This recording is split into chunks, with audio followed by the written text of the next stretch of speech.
A Caminho da Luz.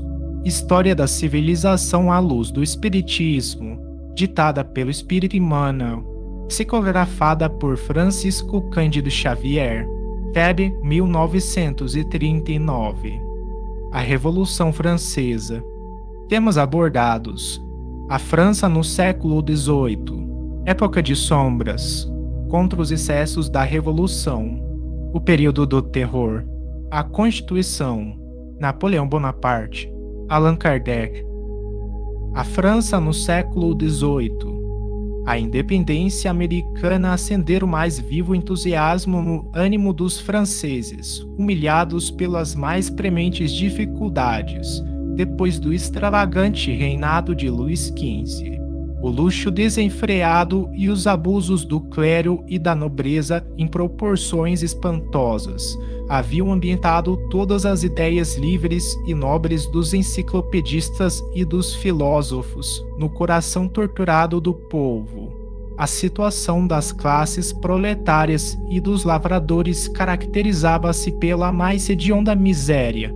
Os impostos aniquilavam todos os centros de produção, salientando-se que os nobres e os padres estavam isentos desses deveres.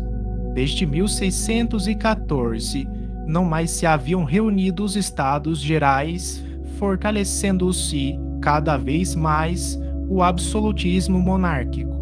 De nada valer o esforço de Luís XVI convidando os espíritos mais práticos e eminentes para colaborar na sua administração, como Turgot e Meluserne, o bondoso monarca que tudo fazia para reerguer a realeza de sua queda lamentável em virtude dos excessos do seu antecessor no trono. Mal sabia, na sua pouca experiência dos homens e da vida, que uma era nova começava para o mundo político do Ocidente, com transformações dolorosas que lhe exigiriam a própria vida.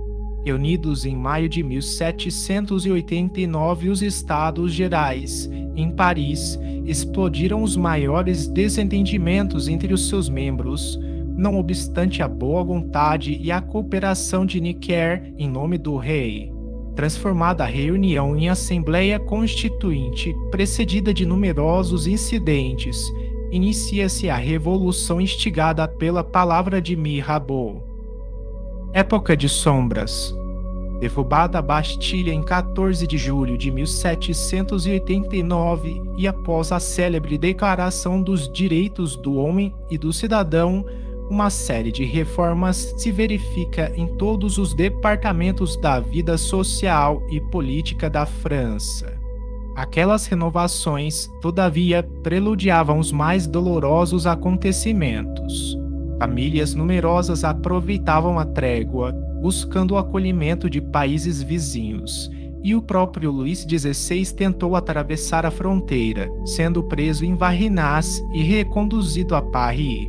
Um mundo de sombras invadia as consciências da França generosa, chamada, naquela época, pelo plano espiritual, ao cumprimento de sagrada missão junto à humanidade sofredora.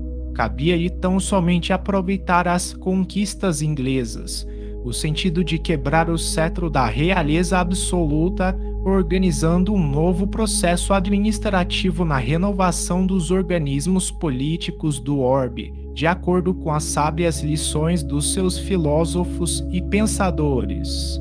Todavia, se alguns espíritos se encontravam preparados para a jornada heróica daquele fim de século, muitas outras personalidades, infelizmente, espreitavam na treva o momento psicológico para saciar a sede de sangue e de poder. Foi assim que, depois de muitas figuras notáveis dos primórdios revolucionários, surgiram espíritos tenebrosos, como Robespierre e Marat. A volúpia da vitória generalizou uma forte embriaguez de morticínio no ânimo das massas, conduzindo-as aos mais nefastos acontecimentos. Contra os excessos da Revolução.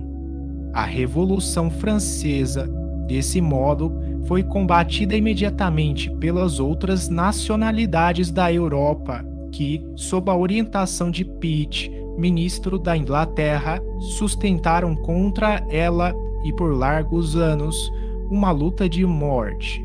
A Convenção Nacional, apesar das garantias que a Constituição de 1791 oferecia à pessoa do rei, decretou-lhe a morte na guilhotina, verificando-se a execução aos 21 de janeiro de 1793, no local da atual Praça da Concórdia. Em vão, tenta Luís XVI justificar sua inocência ao povo de Paris antes que o carrasco lhe decepasse a cabeça. As palavras mais sinceras afluem-lhe aos lábios, suplicando a atenção dos súditos, numa onda de lágrimas e de sentimentos que lhe burburinhavam no coração, não obstante a sua calma aparente. Renovam-se as ordens aos guardas do cadafalso e rufam os tambores com estrépito, abafando as suas afirmativas. A França atraía para si as mais dolorosas provações coletivas nessa torrente de desatinos. Com a influência inglesa, organiza-se a primeira coligação europeia contra o nobre país. Mas, não somente nos gabinetes administrativos da Europa se processavam providências reparadoras. Também no mundo espiritual reúnem-se os gênios da latinidade, sob a bênção de Jesus, implorando a sua proteção e misericórdia para a grande nação transviada. Aquela que fora corajosa e singela filha de Domremy, nota 58, volta ao ambiente da antiga pátria, à frente de grandes exércitos de espíritos consoladores, confortando as almas aflitas e aclarando novos caminhos. Numerosas caravanas de seres flagelados, fora do cárcere material, são por ela conduzidos às plagas da América para as reencarnações regeneradoras de paz e de liberdade. Nota 58, a filha de Domremy, cidade aqui referida é Joana d'Arc. O período do terror.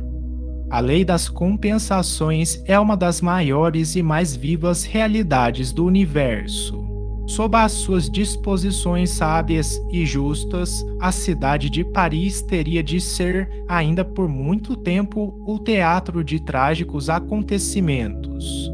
Foi assim que se instalou o hediondo Tribunal Revolucionário e a chamada Junta de Salvação Pública, com os mais sinistros espetáculos do patíbulo.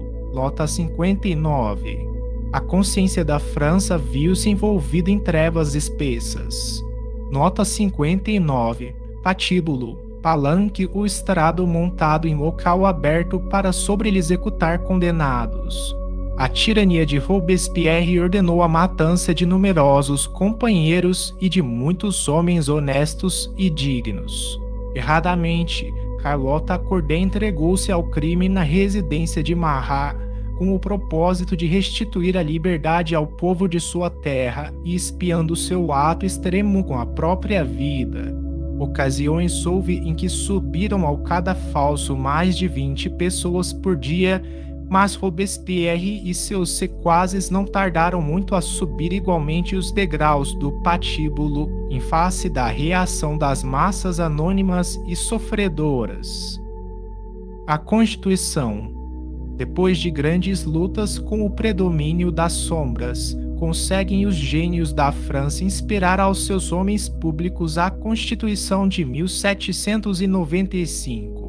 Os poderes legislativos ficavam entregues ao Conselho dos 500 e ao Conselho dos Anciães, ficando o poder executivo confiado a um diretório composto de 5 membros. Estabelece-se dessa forma uma trégua de paz aproveitada na reconstrução de obras notáveis do pensamento. Os centros militares lutavam contra os propósitos de invasão de outras potências europeias, cujos tronos se sentiam ameaçados na sua estabilidade, em face do advento das novas ideias do liberalismo, e os políticos se entregavam a uma vasta operosidade de edificação, vingando nesse esforço as mais nobres realizações. Contudo, a França, depois dos seus desvarios de liberdade, estava ameaçada de invasão e desmembramento.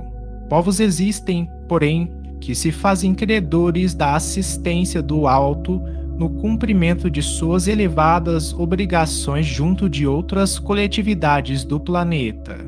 Assim, com atribuições de missionário, foi Napoleão Bonaparte, filho de obscura família corsa, chamado às culminâncias do poder. Napoleão Bonaparte, o humilde soldado corso, nota 60, destinado a uma grande tarefa na organização social do século XIX, não soube compreender as finalidades da sua grandiosa missão. Bastaram as vitórias de Arcole e de Rivoli, com a paz de Campo-Formil em 1797, para que a vaidade e a ambição ensombrassem o pensamento. Nota 60. Corso, adjetivo gentílico relativo à ilha Córcega, França, onde nasceu Napoleão Bonaparte. A expedição ao Egito, muito antes de Waterloo, assinalava para o mundo espiritual a pouca eficácia do seu esforço, considerado o espírito de orgulho e de imperialismo que predominou nas suas energias transformadoras. Assediado pelo sonho de domínio absoluto, Napoleão foi uma espécie de Maomé transviado da França do liberalismo. Assim como o profeta do Islã pouco se aproximara do Evangelho, que a sua ação deveria validar, também as atividades de Napoleão pouco se aproximaram das ideias generosas que haviam conduzido o povo francês à Revolução. Sua história está igualmente cheia de traços brilhantes e escuros, demonstrando que a sua personalidade de general manteve-se oscilante entre as forças do mal e do bem. Com as suas vitórias, garantia a integridade do solo francês, mas espalhava a miséria e a ruína no seio de outros povos.